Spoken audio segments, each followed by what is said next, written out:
Yo, what's up guys, welcome back to another video. Today, I'm going to be showing you exactly how to structure your AI systems, not your services, an actual AI infrastructure system.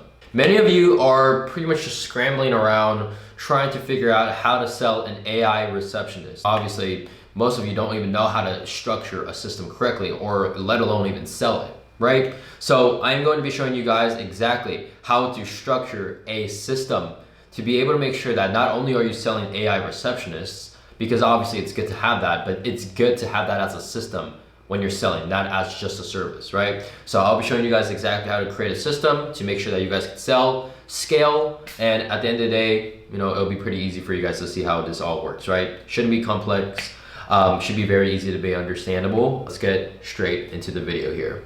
Okay, so we're in the wallboard here. Typically just want to show you something real quick. This is pretty much the whole layout, right? So obviously I'm not gonna go into full depth into that just yet. I want to show you guys how this essentially works, right? So what you're gonna do is you're going to start building the agent, right? So let's say you onboard the client, you close the client as well, you pretty much do everything onboarding, and then you leave it at that, right? So after that is done, you want to go into fulfillment. So once you go into fulfillment, you want to make sure this is how you exactly structure your AI. So this is specifically for a voice agent, for a voice assistant. So I'm pretty much going to show you guys exactly how this works, right? So you're going to build the AI agent, just how you would.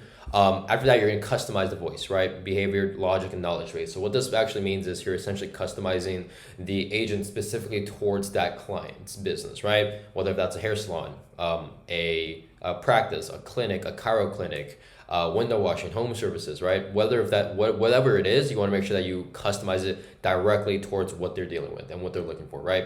After that is done, you essentially assign a dedicated phone number. So what you want to do is you want to make sure that you apply for A2P compliance. So what that means is, if you guys don't know what that is, definitely check my other videos. I believe I showed you guys exactly how to set up your A2P compliance number. But what that is essentially a compliance number, right? Like a compliance like law agreement to the states or to the United States, telling them that you won't be spamming them or doing anything illegal with the numbers, right?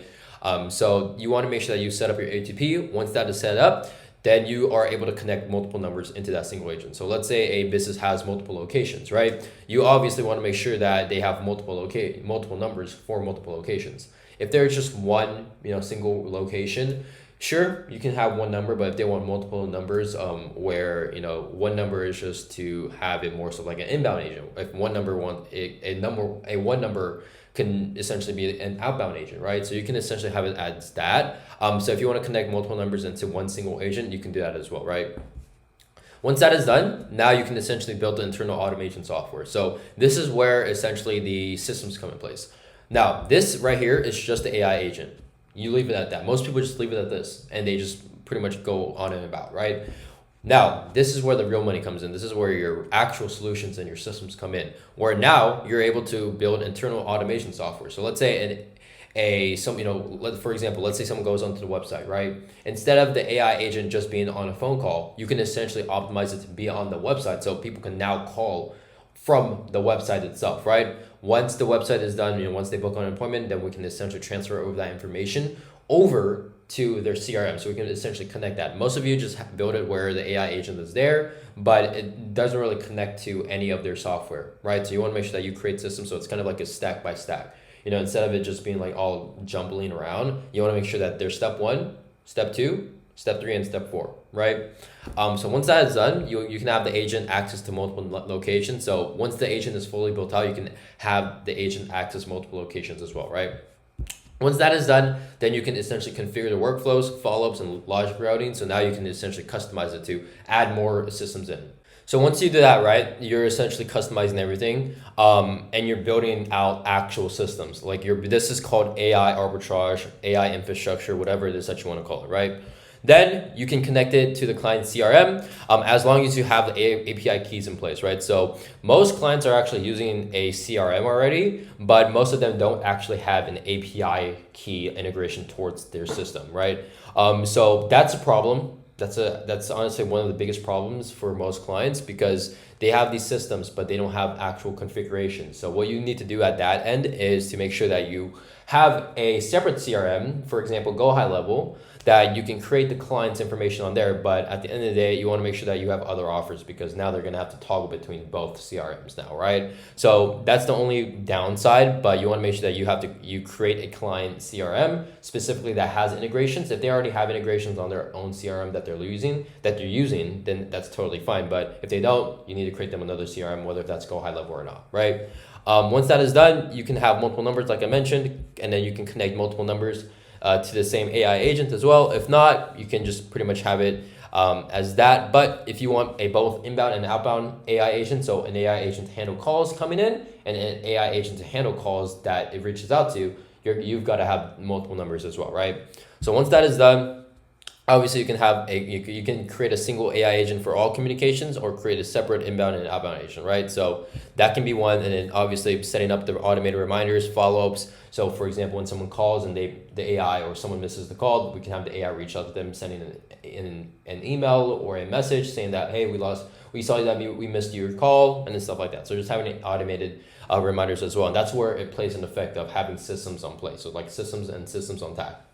So for example, if no one's able to get to the client, automated messages go out where the client can now book on through that message instead of having to always talk to someone, right? So that's where the systems come into play.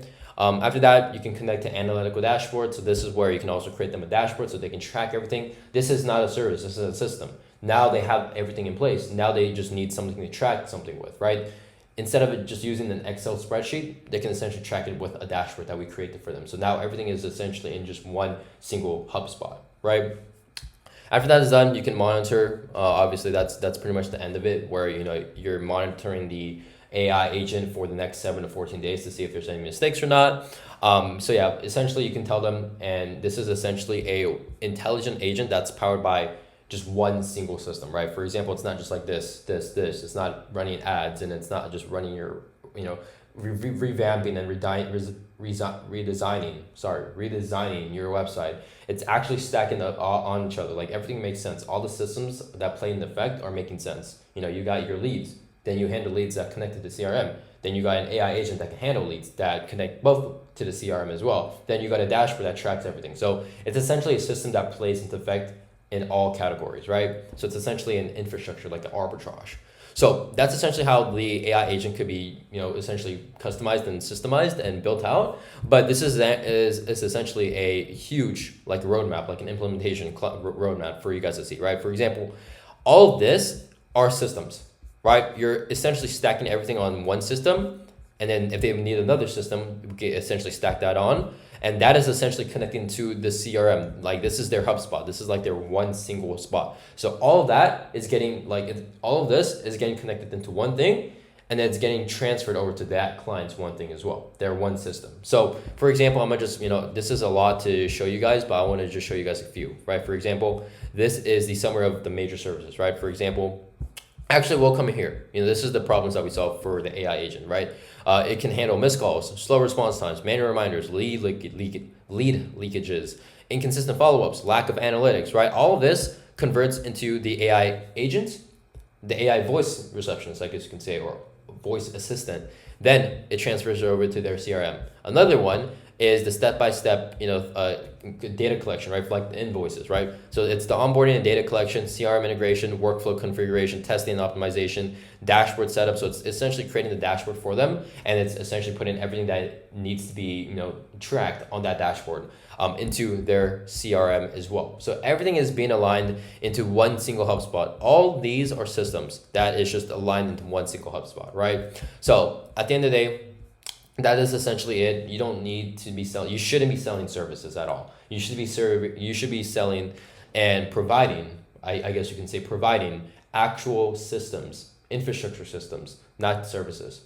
Okay, so this is going to be the end of the video. Hopefully you guys enjoyed. Obviously this was just a simple, quick video on how to actually help you guys to provide actual systems, not services. Services are just one and done things. Systems are actually long-term, and people will actually pay you. Businesses, providers, practices, clinics, literally anybody who has a business will pay you for systems because they need the systems. So hopefully you guys enjoyed this video. If you guys have any questions, feel free to leave it down in the comments below. Check out my other videos if you guys have any questions. And without further ado, leave a comment down below as well if you have any questions as well, right? Or reach out to me on Instagram or on my social media pages. So yeah, without further ado, I'll see you guys in the next one, and hopefully you guys have a good rest of your day.